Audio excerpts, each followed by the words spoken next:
So finally வந்து இன்னைக்கு elimination chamber வந்து நடந்து முடிஞ்சிருக்கு. ஸோ நாம் அன்னைக்கு இந்த எலிமினேஷன் சேம்பரில் நடந்த ரொம்பவும் சுவாரஸ்யமான விஷயங்களையும் அன்எக்ஸ்பெக்ட் ட்விஸ்டையும் ஸோ அதேமாரி இதுக்கு மேலே ரெசல்மனியாவில் என்னெல்லாம் நடக்க போகுது அப்படிங்கிற ஒரு சில விஷயத்தை பற்றி பேசலாம். ஸோ அதுக்கு முன்னால் ஃபஸ்ட் டைம் நம்ம சேனலுக்கு வந்திருக்கீங்கன்னா சேனலை சப்ஸ்கிரைப் பண்ணி நோட்டிஃபிகேஷன் பெல் ஆளில் கொடுங்க. இந்த வீடியோக்கு லைக் பண்ணி ஷேர் பண்ணி கமெண்ட் பண்ணுங்கள். இப்போ வாங்க வீடியோக்கு போகலாம். ஸோ ஃபஸ்ட்டு வந்து த மிஸ்ட்ரி பாக்ஸை பற்றி தான். ஸோ குறிப்பாக வந்து அந்த மிஸ்ட்ரி பாக்ஸ் வந்து ஸோ எலிமினேஷன் சேம்பர் அன்னைக்கு தான் ஓப்பன் பண்ணணும் அப்படிங்கிற மாதிரி சொல்லியிருந்தாங்க. ஸோ நம்ம வீடியோவில் பெருசாக அதை பற்றி பேசலை, ஏன்னா எனக்கு அதுக்கு மேலே நம்பிக்கை இல்லை. பட் இன்டர்நெட் சோர்ஸஸ்லாம் நிறைய போயிட்டு இருக்கிறத நீங்கள் பார்த்துருக்கலாம், நிறைய அப்டேட் வந்துருந்து.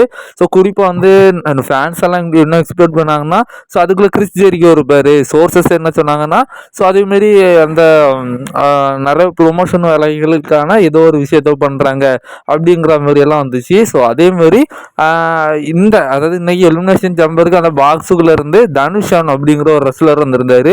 ஸோ இவரோட ரூமருமே கூட நிறைய வந்து வந்திருந்துச்சு. பட் நான் அதை வந்து கவர் பண்ணல. காரணம் என்னன்னா ஸோ நம்ம ட்ரிபிள் ஹெச் மேலே எனக்கு நம்பிக்கை இல்லை. ஸோ எனக்கு பர்சனலி எது நம்பிக்கையாக நடக்க போகிறது மாதிரி தெரியுதோ அதை தான் நம்ம வீடியோவில் பார்ப்போம்.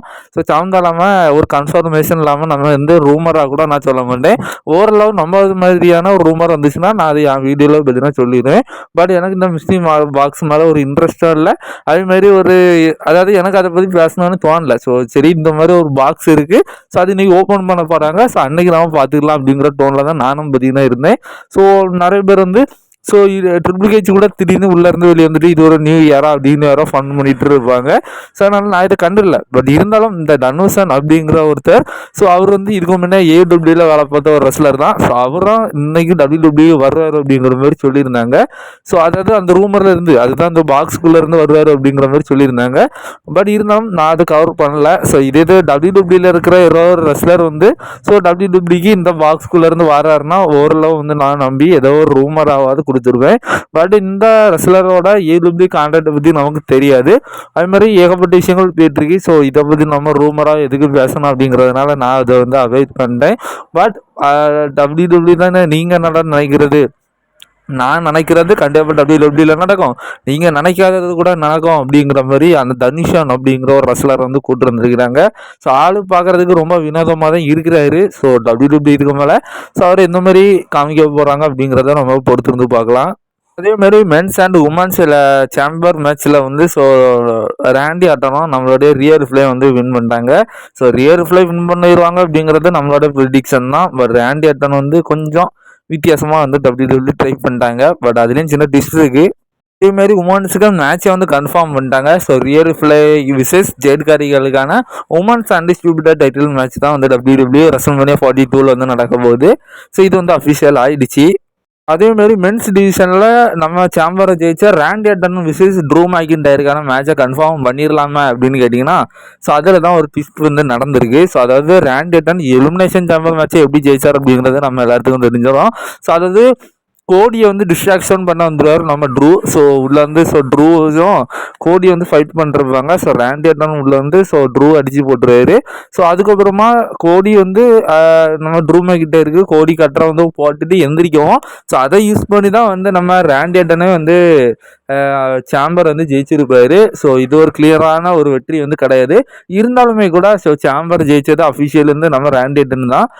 பட் டிஸ்ட்ராக்ஷன் மூலமாக தான் ஜெயிச்சிருக்காரு. ஸோ அப்போ கோடி பாவம் தானே.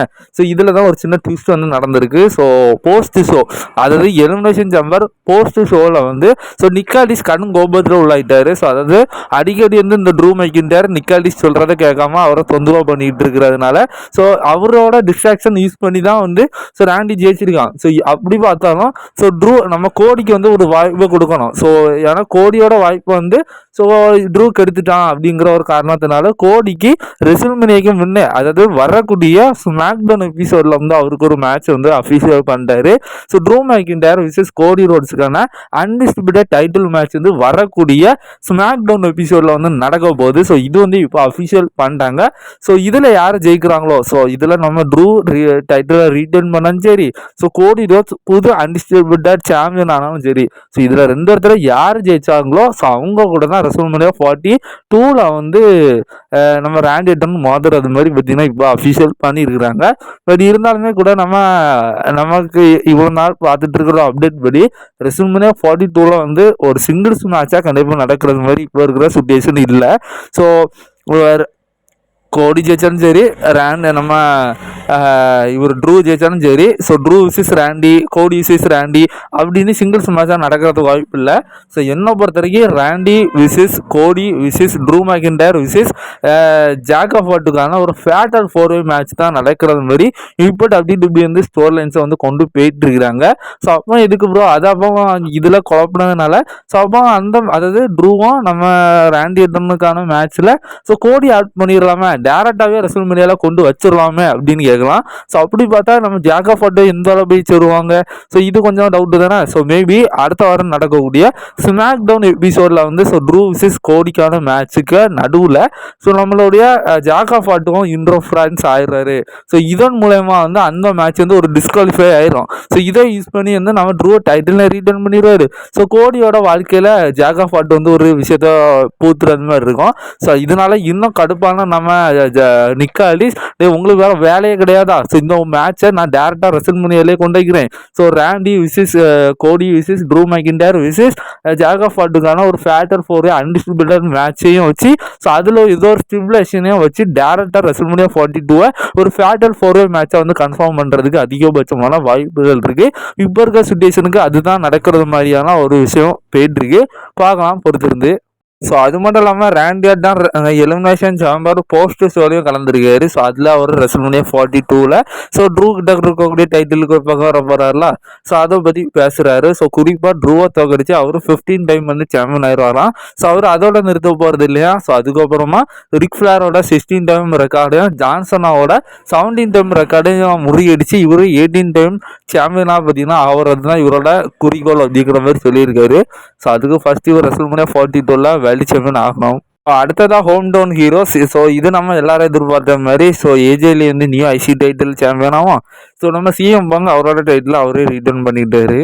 ஸோ அடுத்தது நம்ம மேட்ச் கார்டே அஃபிஷியல் பண்ணிட்டாங்க. So CM Punk versus Roman ரெயின்ஸுக்கான மேட்ச் ரெஸ்ல்மேனியால நடக்க போகுது அப்படிங்கிற மாதிரி. ஸோ எலிமினேஷன் நம்பர் போஸ்ட் ஷோலையும் நம்ம சிஎம் பங்க் வந்து ரோமன் ரெயின்ஸை பயங்கரமாக கலாய்ச்சிக்கிட்டாரு. ஸோ அதை பர்சனலி அட்டாக் பண்ணியிருக்காரு. ஸோ ரோமனோட ஃபேமிலி மெம்பர்ஸ் எல்லாம் இழுத்து பார்த்தீங்கன்னா திட்டி விட்டுருக்காரு. ஸோ ரோமன் சும்மா இருப்பாரா? ஸோ அவர் பங்குக்கு அவர் தான் ட்வீட் பண்ணுறாரு. ஸோ அதாவது உன்னால் எவ்வளோ என்ஜாய் பண்ண முடியுமோ பண்ணிக்க, ஏன்னா இதுதான் கடைசி மந்த், அதுக்கப்புறம் அந்த டைட்டில் என்கிட்ட வந்துடும் அப்படிங்கிற மாதிரி. ஸோ ரோமன் ரெயின்ஸ் அவரும் ஒரு சைடில் இருந்து உடைக்கிட்டாரு. அடுத்தது இந்த எலிமினேஷன் சாம்பரில் மேட்ச், அதாவது பேப்பரிலே most shocking moment, most surprise மூமெண்ட்னா இதுதான்.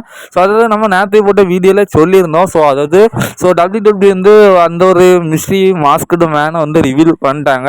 ஸோ அதுக்கான ரீசன்ஸை நம்ம ஆல்ரெடி அதுக்கு முந்தினா போட்ட அப்டேட் வீடியோவில் பார்த்தீங்கன்னா ஸ்டார்ட் பண்ணியிருந்தோம். பட் அது நேற்று போட்ட வீடியோவில் இன்னொரு விஷயத்தையும் சொல்லியிருந்தேன். ஸோ இப்போ இந்த ஆளுன்னு காமிச்சிருக்காங்க. மேபி வந்து செத்து ரிட்டர்ன் வரப்போவோ அல்லது அந்த விஷன் டீம்லேருந்து யாரோ வரப்போ வந்து ஸோ அந்த சடன்லி வந்து அவங்களுக்கு ஒரு பிட்ரே கொடுத்து ஸோ அந்த மாஸ்க்டு மேன் நான் தாண்டா அன்னைக்கு வந்தது ஒரு டூப்ளிகேட்டான ஆள், நான் அனுப்பின ஆள் அப்படிங்கிற மாதிரி ஸோ யாராவது வந்து ரிவீல் பண்ணலாம் அப்படிங்கிற மாதிரி சொல்லியிருந்தேன். பட் WWE அதை இவ்வளோ சீக்கிரமாக ரிவீல் பண்ணாங்கன்னு சொல்லி ஸோ நம்ம எதிர்பார்க்கல. ஸோ இன்றைக்கி எலிமினேஷன் சாம்பர் மேட்சுக்குள்ளே பார்த்தீங்கன்னா ஸோ அந்த மாஸ்க்டு மேன் வந்து வந்துட்டாரு. ஸோ எல்லாத்துக்கும் ஒரு ஹோப் இருந்துச்சு. ஸோ அது யாருடா புதுசாக ஸோ நேற்றுக்கு அதை ரிவீல் பண்ணிட்டாங்களே அப்படின்னு பார்த்துட்டோம். ஸோ அது மட்டும் இல்லாமல் ஸோ இது யாரா இதோ ஒரு சம்பவம் இருக்குது அப்படிங்கிற மாதிரி எதிர்பார்த்தோம். பட் நம்ம எல்லாருமே ரொம்ப நாளாக எதிர்பார்த்துட்டு இருந்த மாதிரி ஸோ அந்த மாஸ்க்டு மேலே காமிச்சது வந்து செத் ராலன்ஸ் தான். ஸோ அது அஃபிஷியல் வந்து இன்னைக்கு எலிமினேஷன் சாம்பரில் ரிவீல் பண்ணிட்டாங்க. ஸோ லோகன் பாலை வந்து தொகை வச்சுட்டாரு நம்ம செத்து. ஸோ இன்ஜுரியெல்லாம் கிளியராகி ரிட்டர்ன் வந்துட்டாரு. சொத்தோட அப்டேட்டை நம்ம வந்து நேரத்தையும் போட்டிருந்தேன். பட் அது ரொம்ப ஃபால்ஸ் ஆகி போச்சு. பட் அப்டேட் அதுதான். பட் WWE வந்து இவ்வளோ சீக்கிரமாக அவரை கொண்டு வந்துட்டாங்க. ஸோ அதாவது நம்ம அதில் என்ன சொல்லியிருந்தோம்னா செத்து வந்து மேபி ரெஸ்ல்மேனியா 42 வரைக்கும் ஒரு வேளை வரலன்னா அவர் அதுக்கு அப்புறம் நடக்கிற ரா எபிசோட் அல்லது ஸ்மாக் டவுன் எபிசோடுக்கு வந்து ஸோ அவர் வந்து ஒரு வேர்ல்டு டைட்டில் பக்கம் வர போறாரு அப்படிங்கிற மாதிரி சொல்லியிருந்தோம். ஒருவேளை அவரு ரெசல்மேனியா 42க்கு வரலன்னா அப்படிங்கிற மாதிரி சொல்லியிருந்தேன். பட் WWE வந்து ரொம்ப ஹோப் வச்சிருக்காங்க, ரொம்ப ட்ரை பண்ணிட்டு தான் இருந்தாங்க. செத்துக்கு எப்படியா ரெசல்மேனியா 42ல ஒரு மேட்ச் கொடுக்கணும் அப்படிங்கிற மாதிரி அவங்க ரொம்ப வந்து ஈகராக வெயிட் பண்ணிட்டு இருந்தாங்கன்னு சொன்னோம். அப்படி பார்த்தா அவர் அதுக்கு முன்னே வந்துட்டாரு. ஸோ வந்துட்டு இருந்ததுனால ஸோ அவர் வந்து இப்போ விஷன் டீம் பக்கம் வந்து ஸ்டோர் லைனை வந்து கொண்டு போக வச்சிருக்காங்க. ஸோ எப்படியா செத்துக்கு வந்து ரெசல்மேனியா 42ல மேட்ச் கொடுக்கணும், அதுக்காக தான் கூப்பிட்டு வந்திருக்காங்க. ஸோ இதுல இருந்து தெரிஞ்சிடுச்சு. ஸோ லோகன் பால் ஒருவேளை WWE வந்து லோகன் பால் விசிஸ் செத்ராலன்ஸுக்கான மேட்ச் வந்து ரெசல்மேனியா 42ல நடத்தலாம். ஏன்னா பிரான் பிரேக்கருக்கு தான் இன்ஜுரி ஆகிட்டு, பிரான்சன் ரீடுக்கும் இன்ஜுரி ஆகிடுச்சு. ஸோ மீதி செத்து ஈக்குவலாக ஒரு நல்ல லெவலில் இருக்கிற ஒரே ரெஸ்லர் வந்து லோகன் பால் தான். பட் லோகன் பாலுக்குமே ரெசல்மேனியா 42ல பேட் பண்ணி கூட ஒரு மேட்ச் இருக்கும்னு எதிர்பார்த்தோம். பட் இப்போ இருக்க சுச்சுவேஷன் படி அது இருக்க வாய்ப்பு இல்லை. ஏன்னா WWE நிறைய பிளான்ஸ் வந்து சேஞ்ச் பண்ணிட்டாங்க பிகாஸ் ஆஃப் பிரான் பிரேக்கரோட இன்ஜுரினால. ஸோ இதனால லோகன் பாலுக்கும் செத்துக்கும் பார்த்தீங்கன்னா ரெசல்மேனியா 42ல ஒரு மேட்ச் நடக்கிறதுக்கான வாய்ப்புகள் இப்போ அதிகமாக இருக்குது. ஸோ இதுவும் கொஞ்சம் மோஸ்ட்லி ஷாக்கிங்காக தான் இருந்தது. செத்து வந்து இந்த மிஸ்லிம் மாஸ்கா வந்து இன்னைக்கு சடனாக, அது நம்ம ரொம்ப நாள் கழிச்சு இருக்கலாம்னு எதிர்பார்த்தோம். மேபி ரெசல்மேனியா அந்த சீசனில் கூட எதிர்பார்த்தோம். பட் இன்னைக்கே வந்து வந்தது ரொம்ப ஷாக்கிங்காக தான் இருந்துச்சு.